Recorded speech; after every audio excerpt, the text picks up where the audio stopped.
contra el ritualismo religioso basado en el Salmo 149. Ok, dice así entonces el Salmo 149.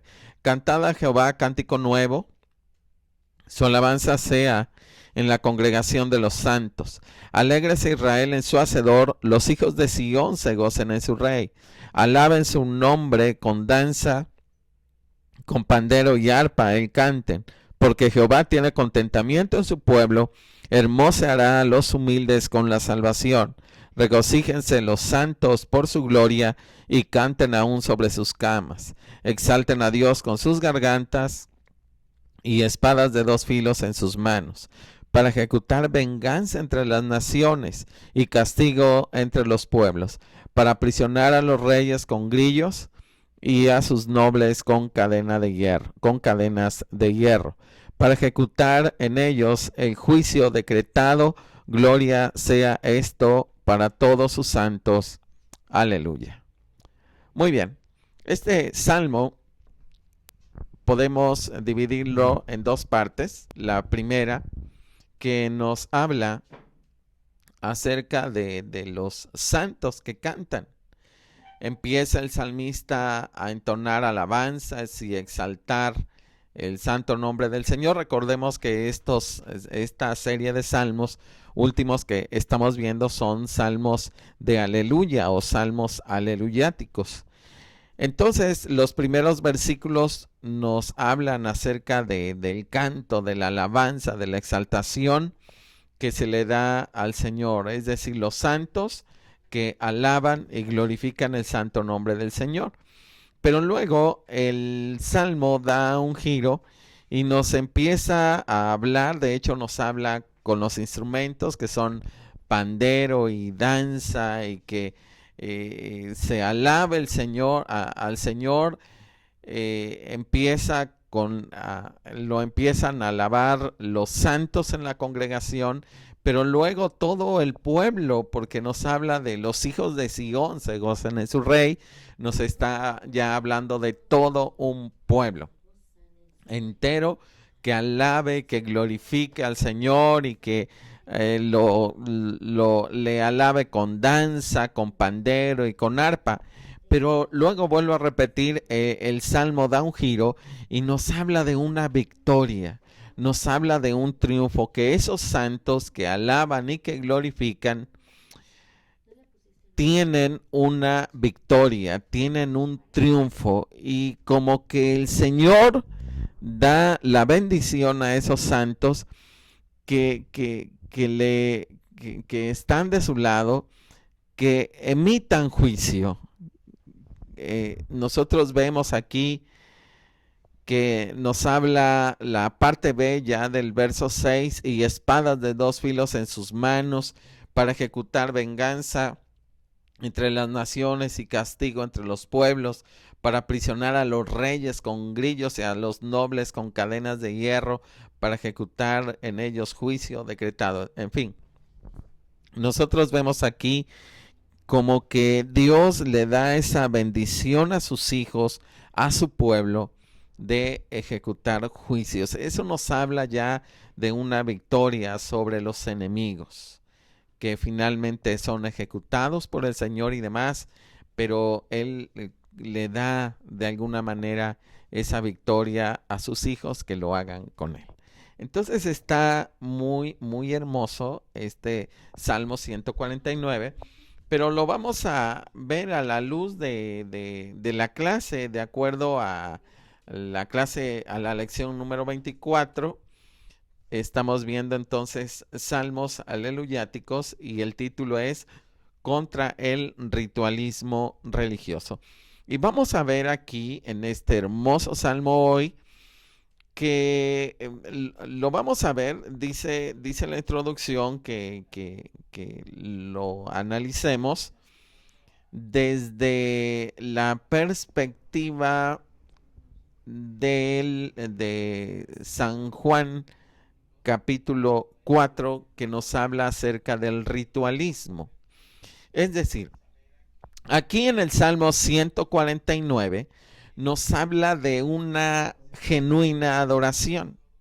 Mientras que en el capítulo 4 nos habla de un ritualismo religioso. Es decir, dice la parte de la introducción, hoy en día no todo lo que hacemos en un culto en la iglesia nos acerca más a Dios y mucho menos conforme a la enseñanza bíblica. Porque dice la clase que no es lo mismo hablar de la espiritualidad o de lo espiritual como tal, como la Biblia lo señala, que hablar de los rituales. Y que muchas veces nos dice la clase de hoy nos enseña que la adoración ritualista tiene que ver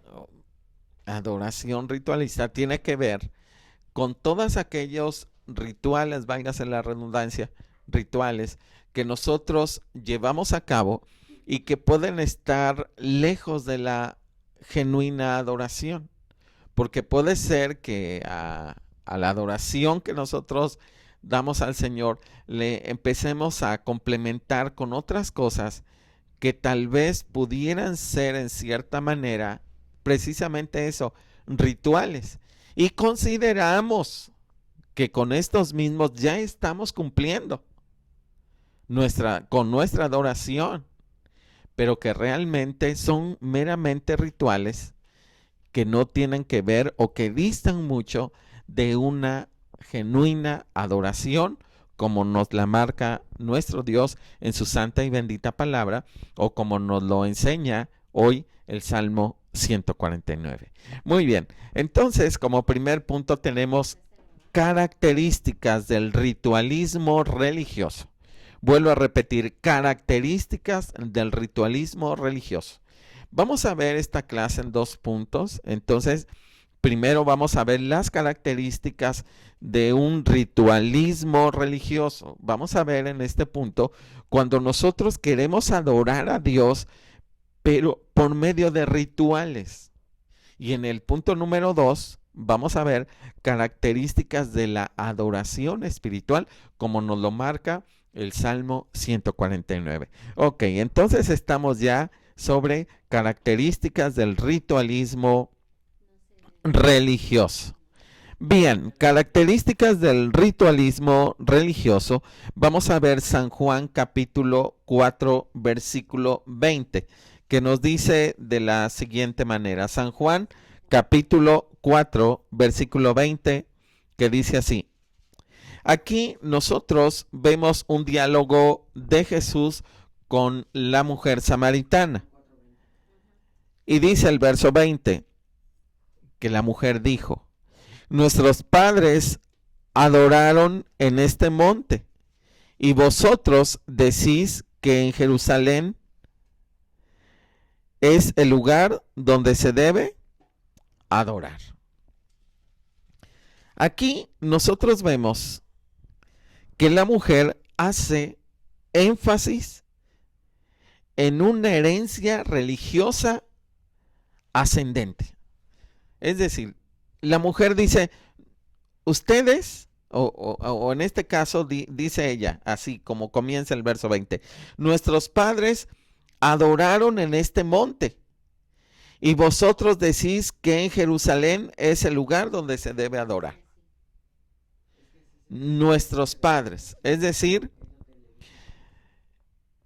nos habla aquí de que la mujer hace énfasis en una herencia religiosa. Yo tengo que estar aquí porque es lo que me enseñaron mis padres. Es la religión que me enseñaron mis padres. Hacemos énfasis en los rituales y ya tenemos cómo se desarrolla ahí el ritual en mi religión, en mi iglesia, y yo considero que así estoy agradando a Dios. Dice la clase, al expresar la samaritana, las palabras, nuestros padres adoraron en este monte, de entender que sus antepasados tenían mucho que ver con el tema de la adoración. La influencia de ellos se dejaba sentir en las palabras de esta mujer. La fuerza de la costumbre religiosa debía seguirse y transmitirse de generación en generación.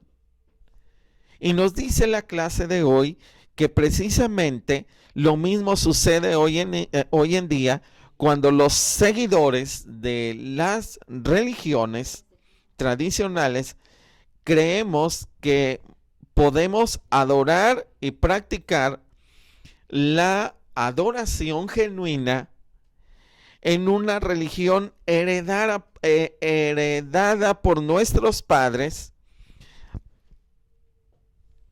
porque así me enseñó mi papá. Esa fue la religión que me heredaron. Y yo pienso que es lo correcto porque hacemos énfasis, como la mujer samaritana, hacemos énfasis en una herencia religiosa que nos viene de nuestros padres, de nuestros abuelos. No es que de esta manera me enseñaron. Y entonces yo así lo tengo que hacer. Dijo la mujer samaritana: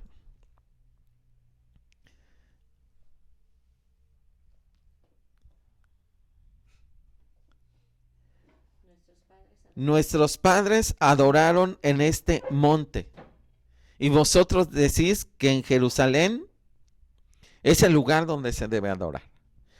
La respuesta de Jesús: mujer, créeme que la hora viene cuando ni en este monte ni en Jerusalén adoraréis al Padre.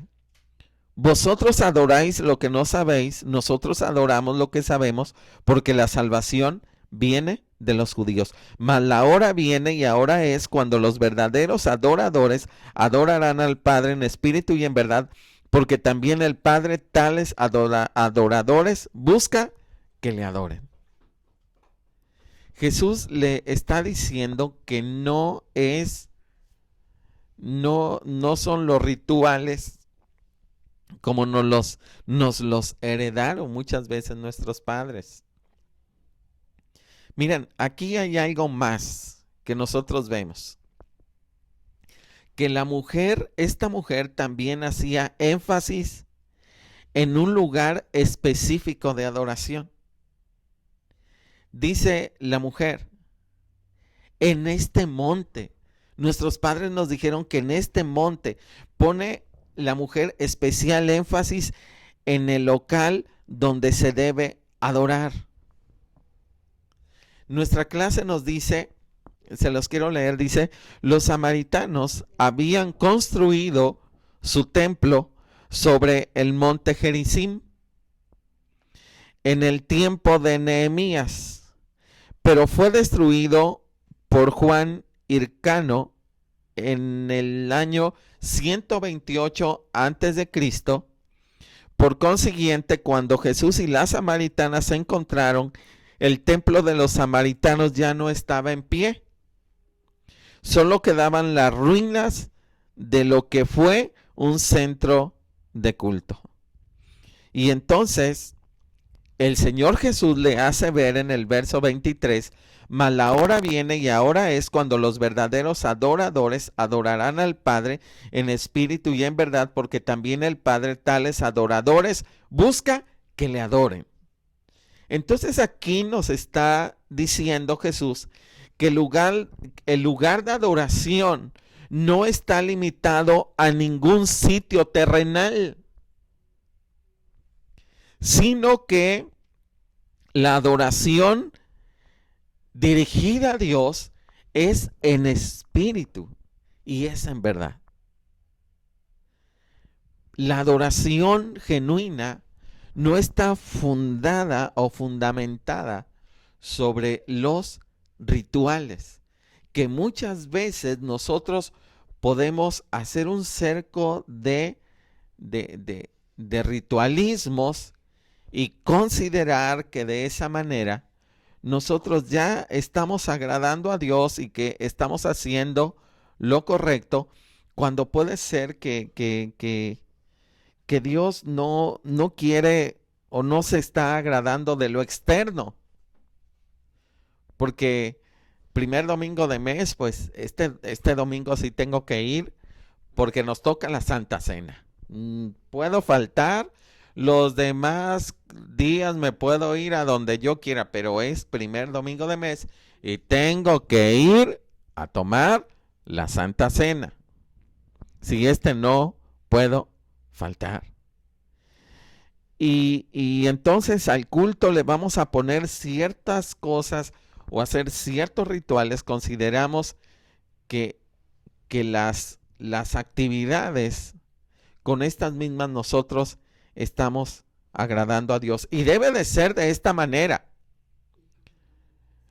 Porque así lo hacían, así siempre se ha hecho aquí.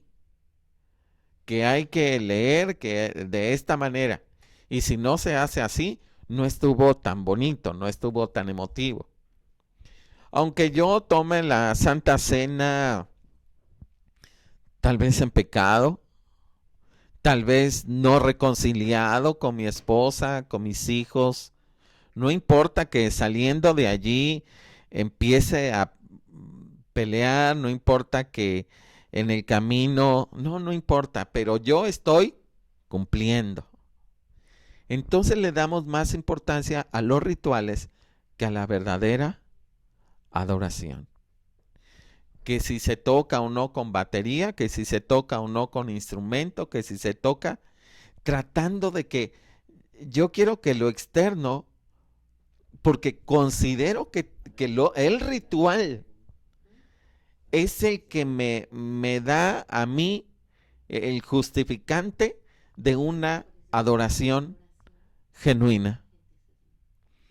Y entonces cuando nosotros hacemos un llamado a la verdadera adoración, hermanos, vengan, vamos a orar. De los 80 que nos presentamos, 90 o 100 al culto, acudimos 6. Cuando tal vez tiene más peso la adoración de esa vigilia que el ritual del domingo. ¿Por qué?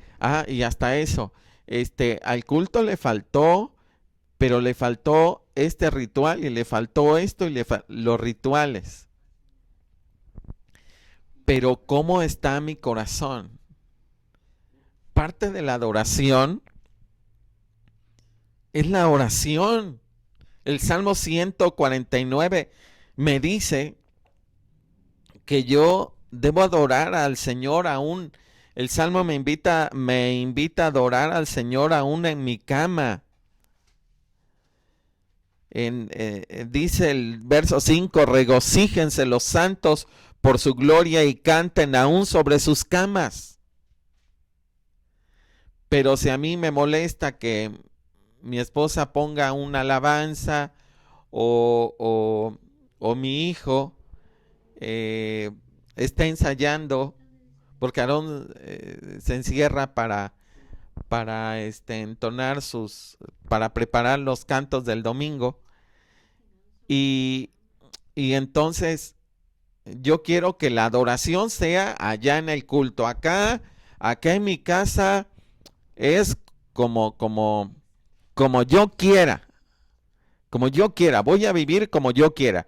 Y ya únicamente cuando voy al culto, cuando estoy ahí en esas 2 o 3 horas que me pasa en la iglesia, ahí sí adoro al Señor.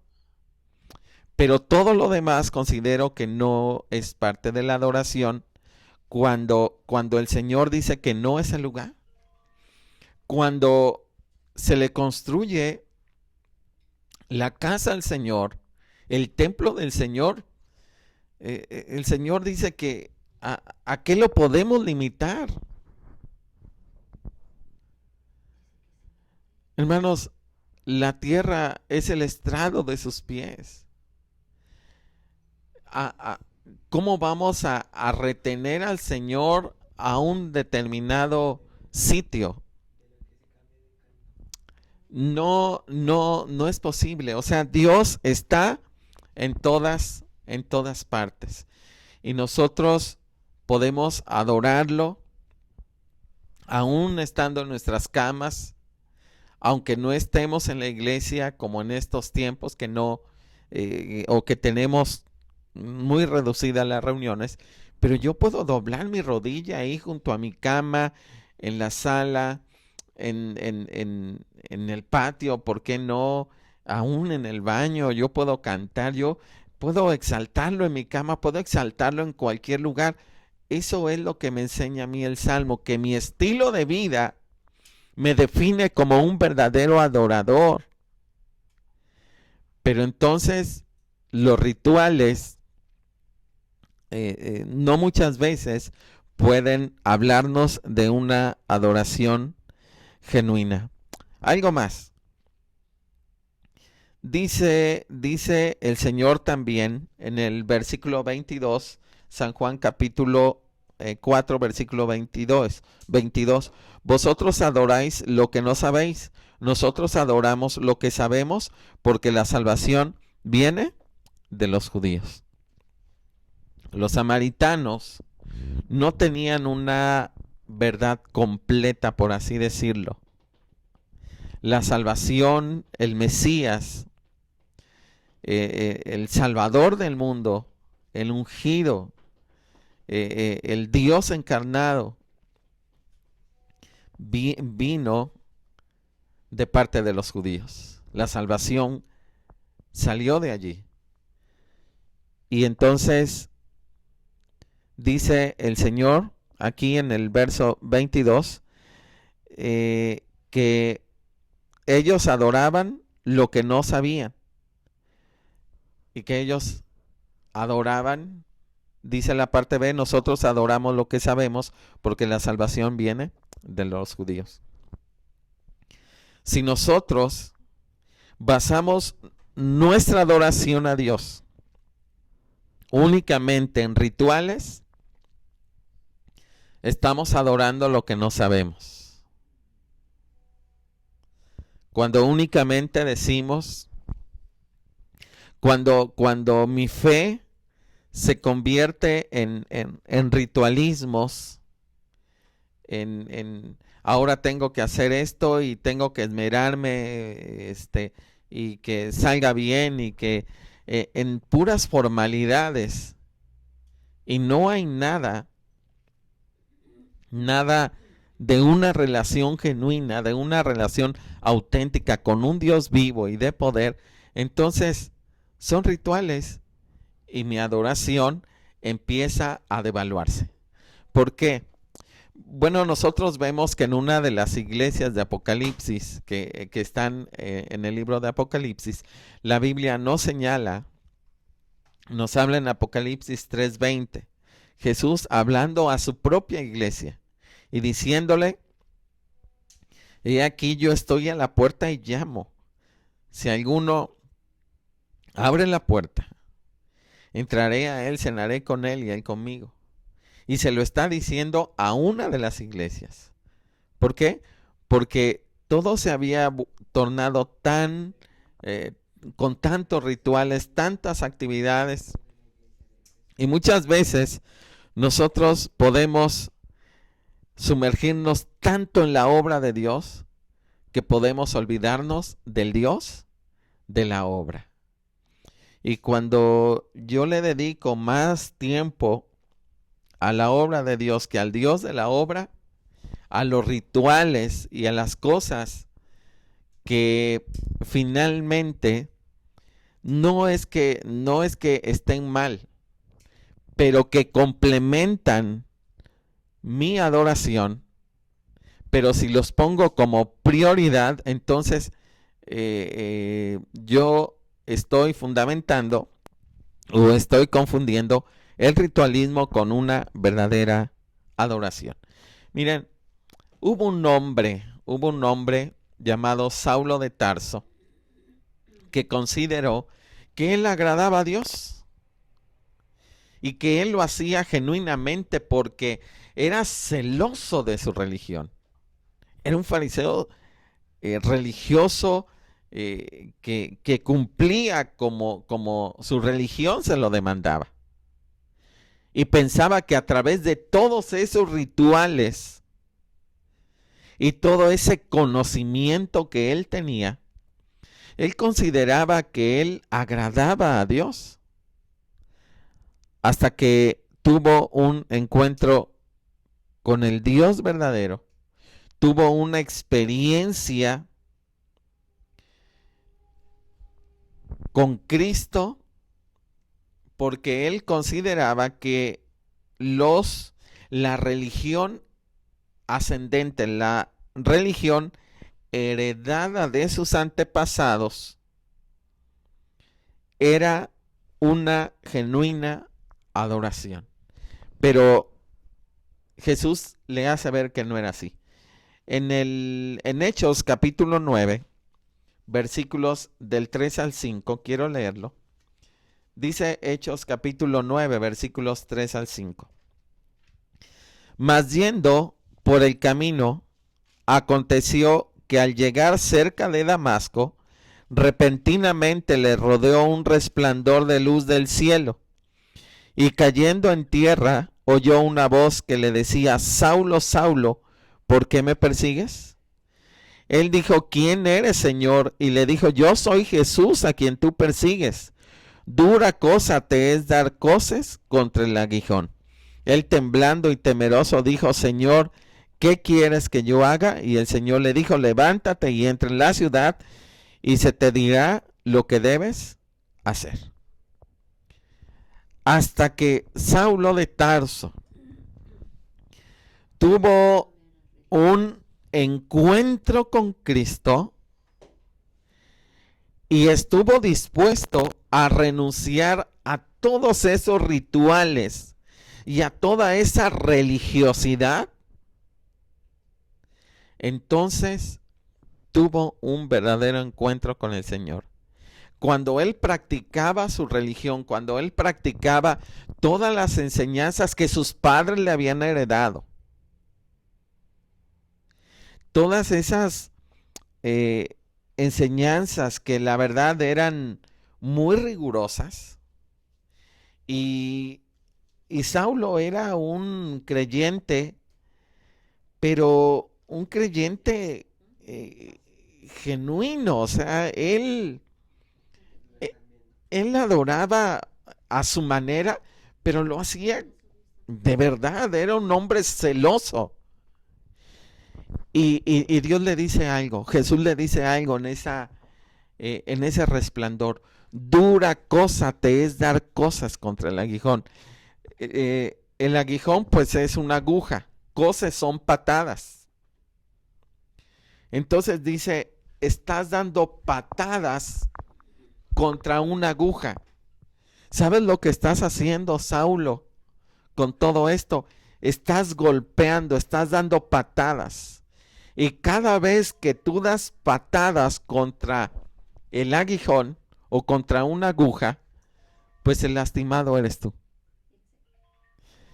Entonces, le hace ver a Saulo de Tarso que lo que estaba haciendo, tratando de adorarlo a través de los rituales, a través de esa religiosidad, al Señor no le estaba agradando. Y Dios, en este caso, le hace ver que por esas prácticas que estaba llevando a cabo, definitivamente no le estaba agradando. Él pensaba que sí, pero delante de Dios era otra cosa.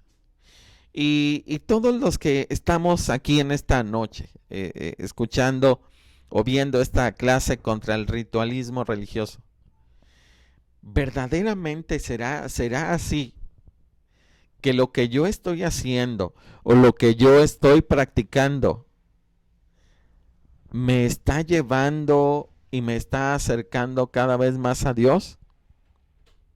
O tal vez yo tengo un cristianismo de rituales que ni siquiera me he dado cuenta, y que estoy muy lejos de dar una genuina adoración, la que Dios demanda en su santa y bendita palabra. Ya sé a qué horas tengo que llegar al culto, ya sé el pastor va a empezar de esta manera, se van a entonar 3 alabanzas, después se sigue esto, y yo ya tengo lo que debo hacer. Pero si me la cambian, no, entonces no, porque de esta manera siempre se ha practicado. Se tienen que entonar 2 himnos, se tienen que dar testimonios. Algo le faltó al culto, porque los rituales, desde mi punto de vista, no estuvieron completos. Cuando no me he puesto a pensar las actitudes que tengo en el culto al momento de adorar, yo estoy sobre lo externo, ¿sí? Entonces, Dios nos hace ver que no son los aspectos ritualistas los que nos acercan a Él. No Jesús, sino en el Antiguo Testamento, Dios confrontó a su pueblo y le dijo: estoy hastiado de tantos sacrificios de animales engordados, porque el ritual no iba acorde al estilo de vida que llevaban aquellos que ofrecían los rituales. Es decir, el animal engordado sí iba como Dios lo demandaba, pero la actitud del oferente no era la correcta. Entonces Dios no aceptaba el ritual por cuanto el oferente no estaba preparado en la condición de las demandas de Dios para ofrecerlo. Y Dios dice: no lo quiero.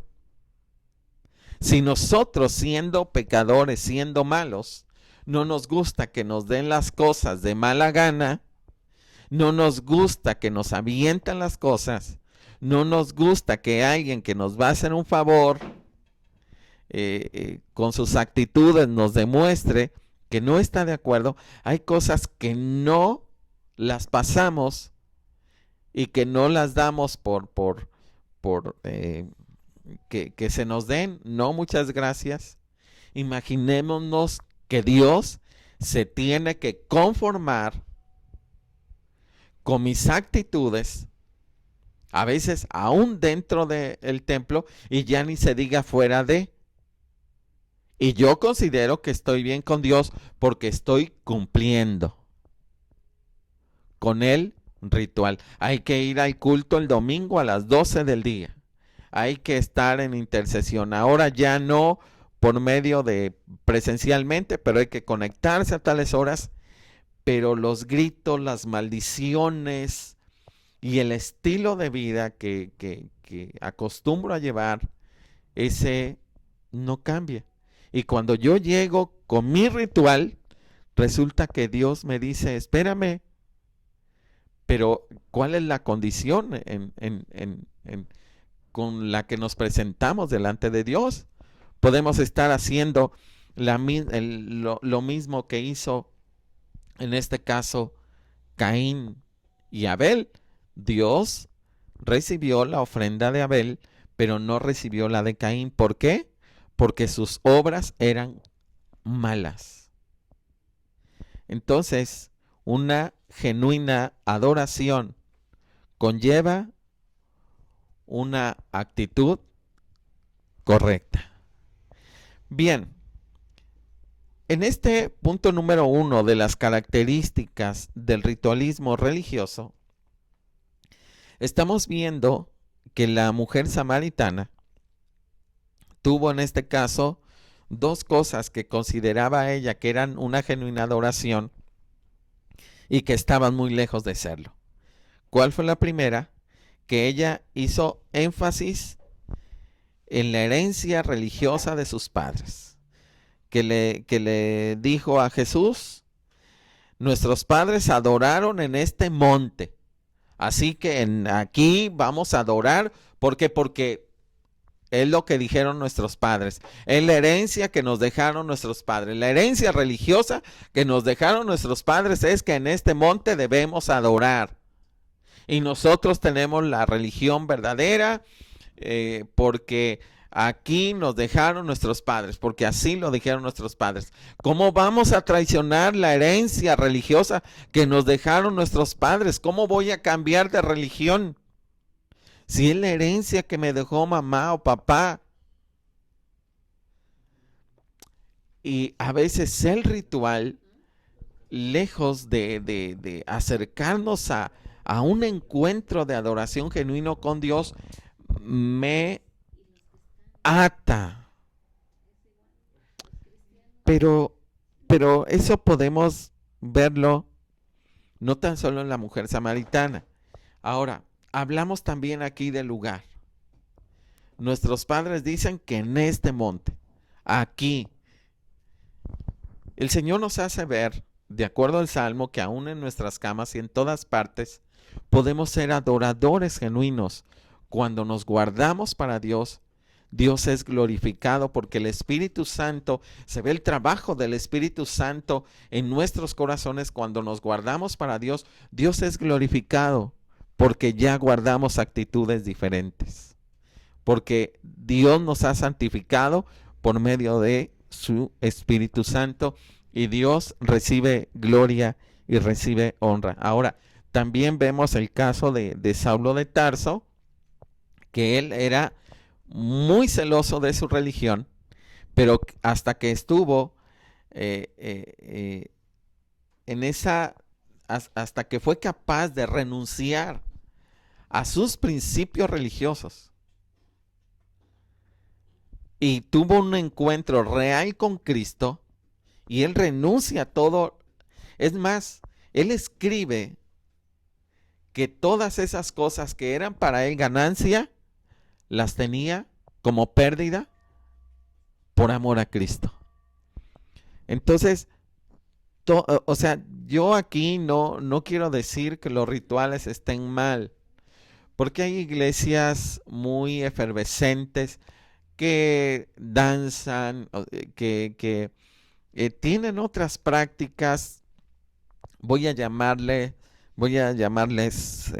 muy efervescentes, los cultos muy avivados, con diferentes participaciones y demás. Yo no quiero meterme en cuestiones litúrgicas. Lo que sí quiero hacer énfasis, de acuerdo a la clase de hoy y de acuerdo a lo que podemos ver en la Escritura, que no es lo externo, sino es la experiencia que tenemos con nuestro Señor y Salvador Jesucristo. Dicho esto, vamos a continuar ahora en la parte B, por favor. Entonces estamos en el punto número 2, características de la adoración espiritual. Bien, dice en este punto número 2, características de la adoración espiritual. La adoración a Dios no se queda limitada a la alabanza, sino más, aparte de la alabanza que nosotros damos a Dios, también la adoración implica el reconocimiento de los atributos de Dios, el reconocimiento de lo que Él ha hecho en nuestras vidas, y aún la adoración genuina a Dios tiene que ver con la aceptación, con el trato que Dios me dé, aunque no lo entienda. Aunque para mi mente finita y limitada, no le encuentre explicación. Aunque no, por así decirlo, aunque no me agrade, aunque no esté de acuerdo, pero cuando la acepto, estoy adorando ese atributo del Señor, su soberanía, su voluntad que es buena, que es agradable y que es perfecta. Y yo lo adoro por lo que Él es. Y lo que me dé está bien. Yo sé que Él tiene pensamientos de bien y no de mal para mí, y que si permite algo en mi vida es con propósito. Entonces, cuando yo adoro al Señor por encima de las circunstancias, no tan solo en la iglesia, sino en todas partes, cuando doy testimonio de mi fe, entonces yo estoy rindiendo una genuina adoración. Cuando no maldigo, cuando no blasfemo. Y no tan solo eso, sino que lo hago cuando canto, cuando alabo, lo hago de una manera genuina, como me dice el Salmo 149, que como mencionábamos al principio, en la parte A del Salmo, que nos invita a exaltar al Señor, a glorificarlo, y la parte B que nos habla de ese juicio que el Señor ejecutará, eh, pero que también me lleva a mí a estar del lado de Dios, y Dios me da también participación de todo este juicio que tarde o temprano vendrá sobre las personas que no le conocen. Entonces dice el Salmo: cantad a Jehová cántico nuevo, su alabanza sea en la congregación de los santos. Alégrese Israel en su hacedor, los hijos de Sión se gocen en su rey. Alaben su nombre con danza, con pandero y arpa, a él canten. Dice el verso 4: porque Jehová tiene contentamiento en su pueblo, hermoseará a los humildes con la salvación. Nosotros entonces vemos aquí que los santos cantan. Y después la parte B del Salmo, los santos reinan victoriosamente. Y alguien ha dicho que este salmo nos traslada a ese juicio que vendrá sobre las personas que no quisieron nada con Dios, y que nosotros regresemos a ejecutar con el Padre todos esos juicios, para ejecutar venganza entre las naciones y castigo entre los pueblos, para aprisionar a sus reyes con grillos y a sus nobles con cadena de hierro. Nos habla de una victoria. Pero tal vez, hermanos, ahorita nos encontremos en la parte A del Salmo y nosotros veamos a aquellos que no tienen a Cristo en su corazón, cómo son prósperos. Nos dice el Salmo 73, que ya en una ocasión lo estudiamos, y que ellos son, que no tienen preocupaciones porque hacen cosas ilícitas, y bueno, pero tal vez, vuelvo a repetir, estemos en la parte A del Salmo, que nosotros nos toca ahorita adorar y cantar y exaltar al Señor.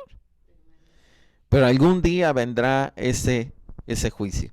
Así que los santos cantan, y la parte B, los santos reinan victoriosamente. Bien, algo más que podemos decir en este respecto es que el cántico es hacia el Señor. Vuelvo a repetir, reconociendo sus atributos, pero no tan solo sus atributos, sino también lo que Él hace en nosotros. Él nos dio salvación, nos da vida eterna, nos habla también allí para ejecutar salvación. Que nos gocemos en nuestro rey, nos dice el Salmo, el verso 2. Alaben su nombre con danza, con pandero y arpa, a él canten. Podemos nosotros ver que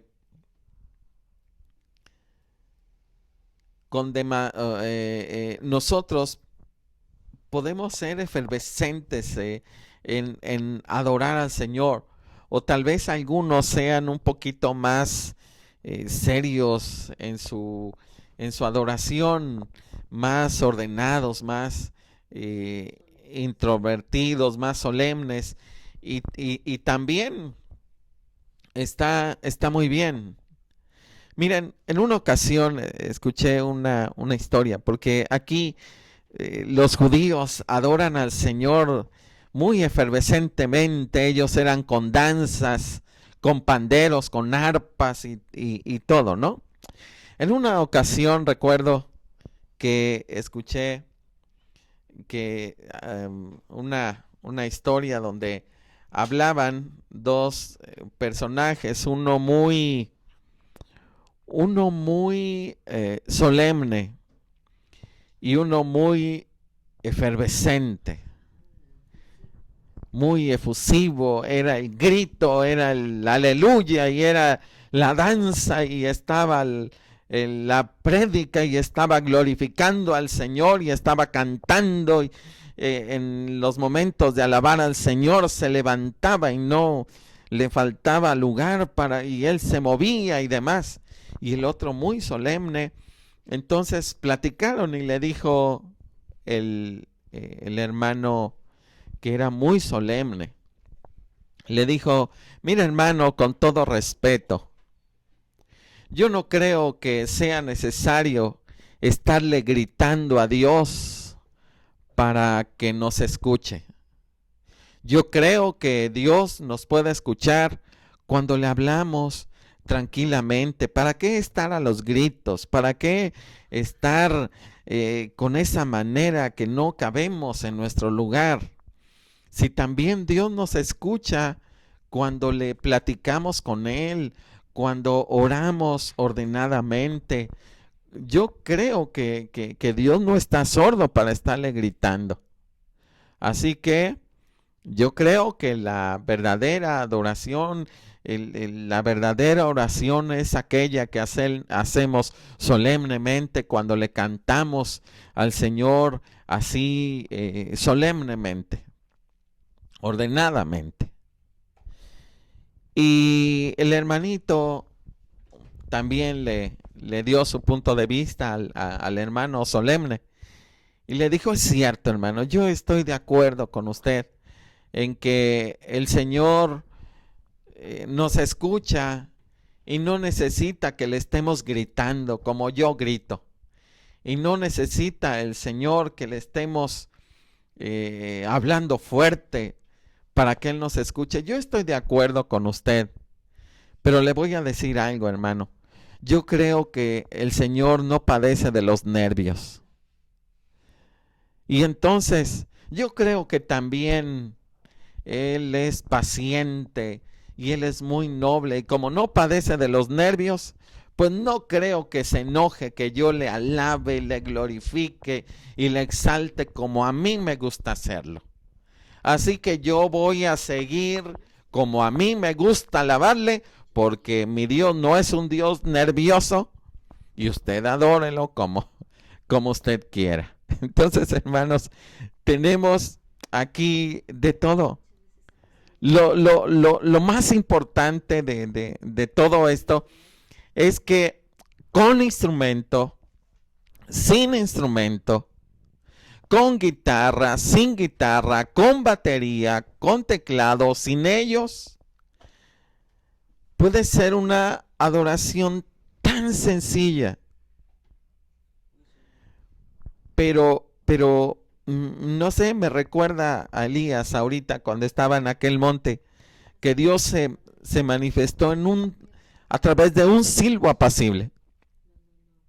Puede ser algo tan sencillo, pero cuando lo hacemos de todo corazón, está ahí la presencia del Señor.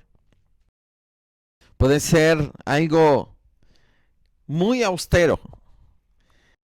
Cuando se hace genuinamente, de verdad que se experimenta la presencia de Dios. Pero si el hermano está acostumbrado al ritual de la batería y la efervescencia, no, pues el culto estuvo apagado. No, pues es que no hubo allí. No, pues es que yo así estoy. pero hago que las emociones, exploto ahí las emociones. Y entonces las emociones me hacen de alguna manera que se apague, o el ritual y las emociones me pierden de una genuina adoración. Yo adoro al Señor dentro y fuera de las instalaciones. ¿Por qué? Porque he entendido que Dios está en todas partes y aún en mi cama lo puedo adorar.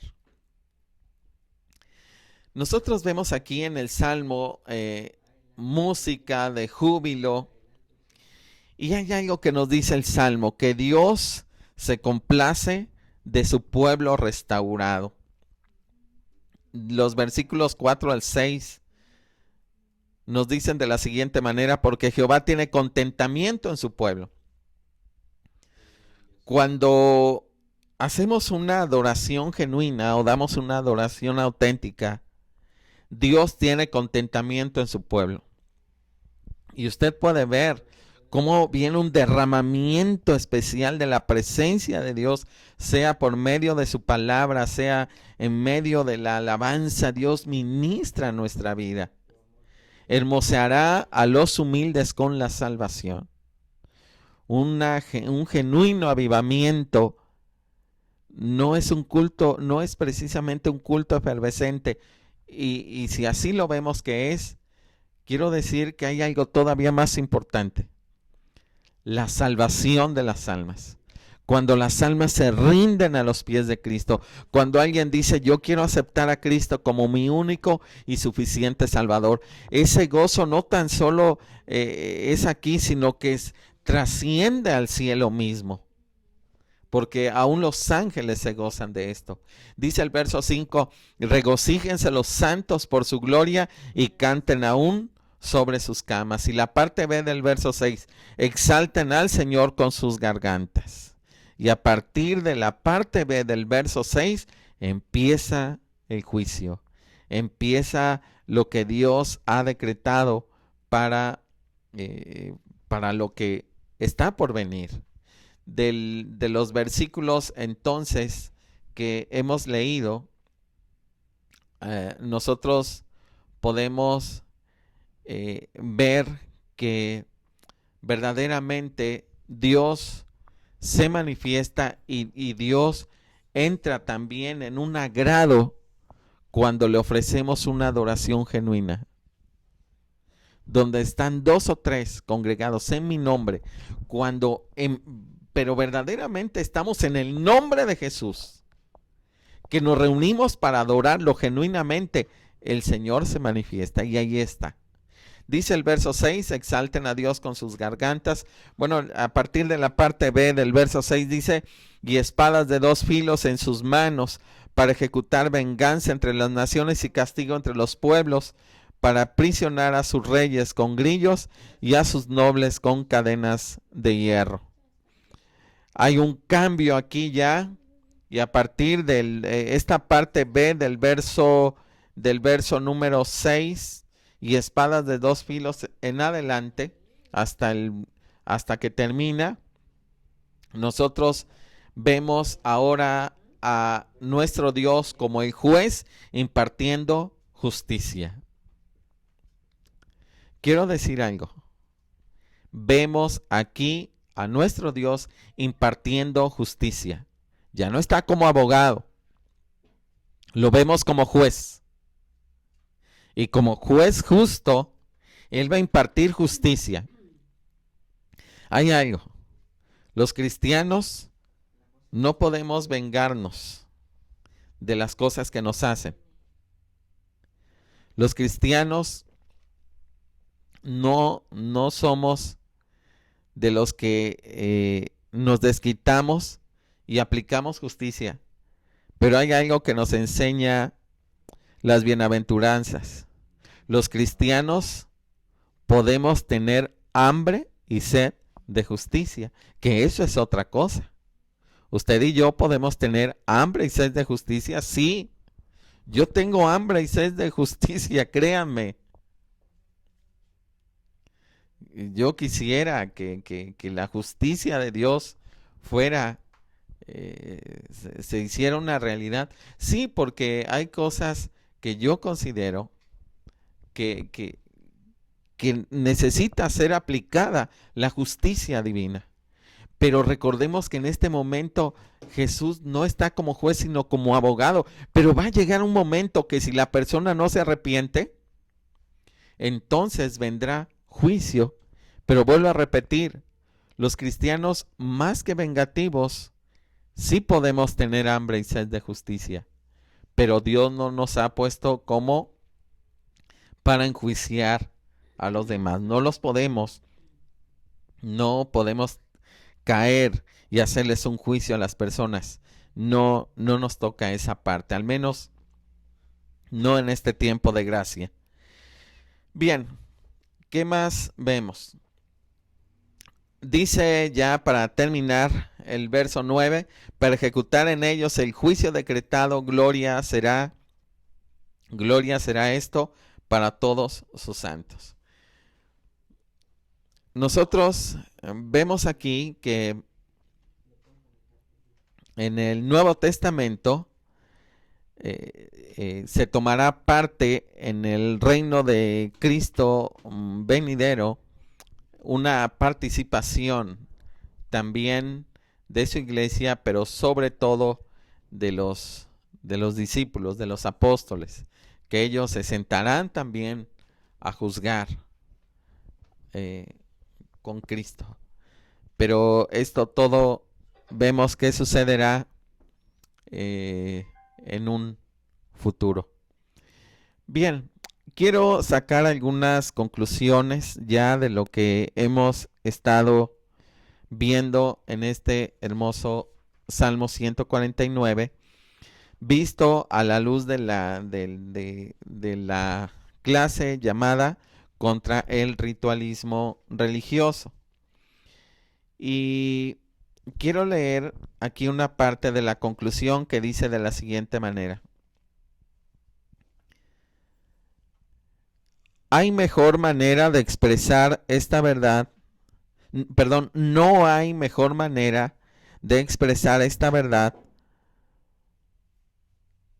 sino en nuestra relación con Dios cuando le alabamos y le adoramos. Dice aquí también, la adoración y la alabanza es de tal importancia que el mismo Señor Jesús lo dijo a la samaritana, que Dios el Padre, tales adoradores, busca que le adoren. San Juan 4:23. Y dice después, la conclusión también, el Salmo 149 es una exhortación a todo verdadero creyente para que alabe y adore a Dios de acuerdo a su voluntad, que es santa, es justa y es buena. Dice, los resultados no se han de esperar porque el único y sabio Dios a quien pertenecen el poder y la gloria se manifestará en la vida diaria de sus hijos, quienes le amarán y se gozarán en él. Bien, quiero concluir diciendo lo siguiente. Nosotros hemos estado yendo últimamente a nuestras reuniones presenciales. Tenemos ya algunas dentro de nuestras instalaciones. Y pese a que pues hemos hecho acto de presencia,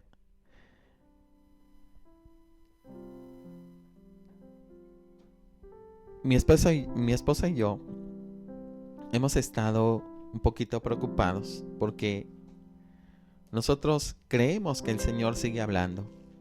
Dios habla por medio de su palabra. Y Dios ha estado hablando. De hecho, nosotros como iglesia acabamos de tener una reunión por medio de una plataforma donde nos reunimos la mayoría, casi en su totalidad, de las familias que nos congregamos y que formamos parte de la familia Jesús el Nazareno. Y ahí hablábamos acerca de que el Señor últimamente no se ha estado agradando de nosotros. Dios lo ha estado hablando de muchas maneras. Y lo doloroso es que Dios lo habló 3 veces. Y estamos allí. Y usted puede ir y está la iglesia llena, con excepción de este domingo. Pero el Señor tal vez nos esté agradando de más de uno. Y entonces el martes hablábamos acerca de hacer un análisis. ¿Cómo estoy delante de Dios? Porque tal vez estoy siendo un poquito ritualista, un poquito me estoy yendo más a lo externo, a lo que a las partes del culto, que todas se hagan así, y tal vez me estoy olvidando de que la adoración genuina me lleva a guardarme, a no maldecir a los demás, a no airarme con mi familia, a no maldecirlos, a ser fiel en mis finanzas, a ser fiel en mi estilo de vida. Y el Señor nos hablaba precisamente y nos pedía y nos llevaba a un arrepentimiento. Y quiero leerle literalmente: que pidamos perdón y que nos arrepintamos, porque mi pueblo no está preparado, son conformistas, son tibios, tienen confianza en sí mismos. Y también que oren, que clamen y que se fortalezcan en mi palabra. Hay rebeldía, pero el Señor también prometía guardarnos y prometía librarnos. Y esta clase precisamente que nos habla acerca del ritualismo religioso, contra el ritualismo religioso. Y veo a un Saulo de Tarso muy aferrado a su religión. Veo a una mujer samaritana diciendo: en este monte nuestros padres es lo que nos dijeron, y las cosas se deben de hacer así porque así tiene que ser. Cuando el Señor tal vez quiera que sacarnos de todo eso y tener un reencuentro real con nosotros. Hermano, hermana, mira, no es el lugar el que está mal. Esto parte de casa. ¿Cómo está realmente? ¿Cómo está tu esposa? ¿Cómo está tu esposo? ¿Cómo están tus hijos? La condición espiritual. Tal vez nuestros hijos o nosotros mismos pensamos que con ir a la iglesia ya. Ay, hijo, ve a la iglesia. Pero ¿cómo va a ir si nos ve a nosotros como padres?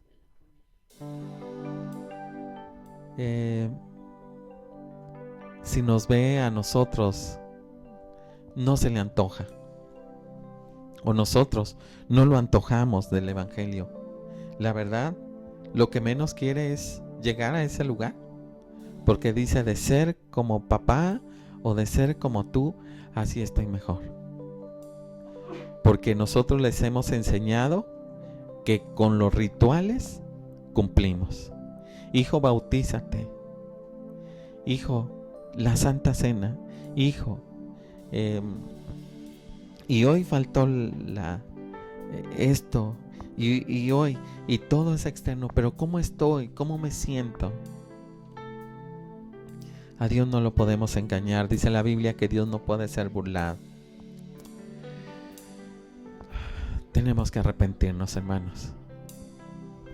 Tenemos que luchar contra todo ese ritualismo religioso y amarnos verdaderamente. Dice la Escritura que el que no ama no ha conocido a Dios, porque Dios es amor. Ayer me leía un texto mi esposa que me daba muy fuerte en la cabeza y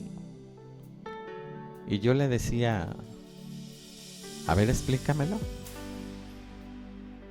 para